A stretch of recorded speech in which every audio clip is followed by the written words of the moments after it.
Trump appears to be edging toward restarting the Iran war, and many in Europe fear they could end up bearing the brunt of any backlash far from the original battlefield.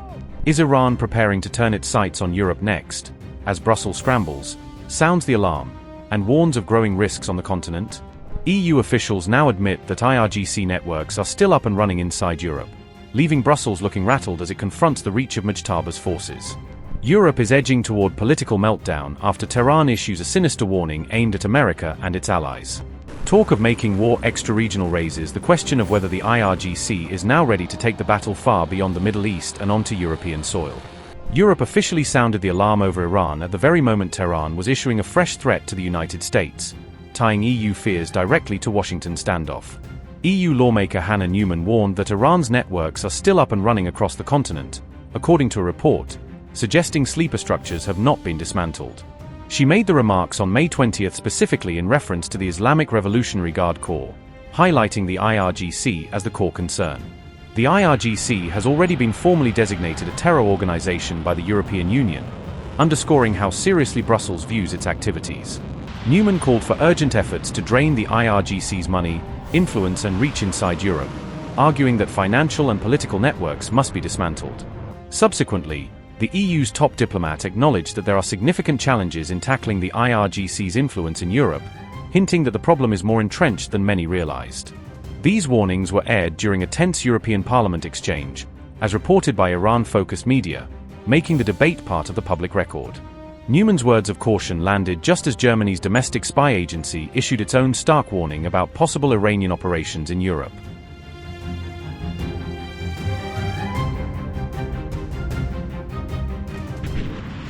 Germany's domestic intelligence service warned that Iran could step up operations in Europe after the war, preparing for more aggressive posture beyond the Middle East. According to these assessments, potential operations could target Jewish and Israeli institutions, Iranian dissidents, and other opponents seen as enemies of the regime.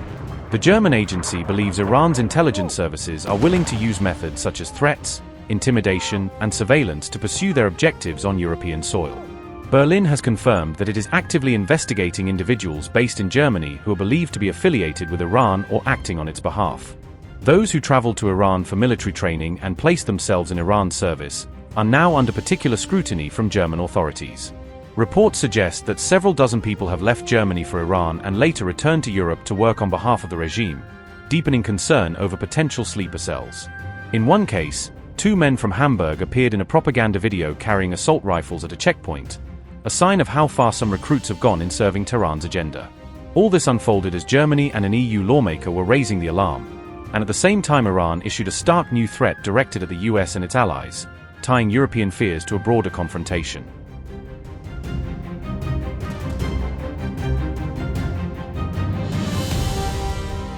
The IRGC cautioned that if attacks on Iran resume, any new Middle East war will not remain confined to the region but could expand beyond it.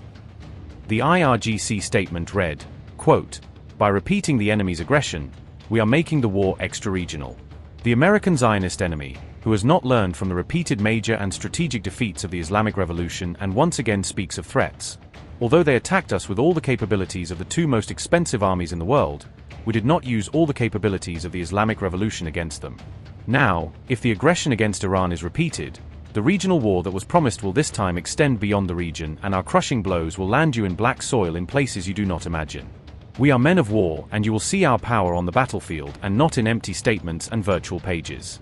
The Middle East is once again on edge after Donald Trump revealed he paused a planned strike on Iran, raising fears of renewed military escalation in the region.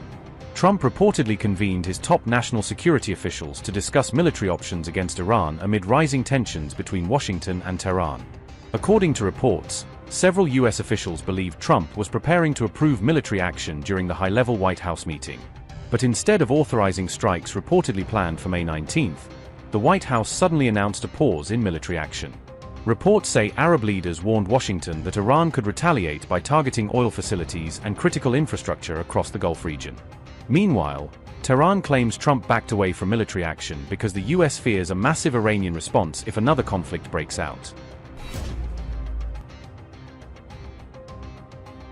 Senior Iranian lawmaker Ibrahim Azizi has dismissed renewed military threats issued by Donald Trump against Iran. In a post on X, Azizi said Trump only understands the language of power as tensions between Washington and Tehran continue to rise. Azizi also claimed reports about Trump backing away from a planned strike proved that Washington fears a massive Iranian military response. Ibrahim Azizi said, and I quote, "Trump's hesitation is rooted in one reality. He knows any move against Iran means facing a decisive military response and a unified nation. He obviously does not care about the mediation of the Persian Gulf state heads. Power is the only language he understands." Unquote. The Iranian lawmaker rejected claims that Gulf Arab leaders convinced Donald Trump to pause military action against Iran. According to Ibrahim Azizi, Trump stepped back solely because Washington fears a massive Iranian military response.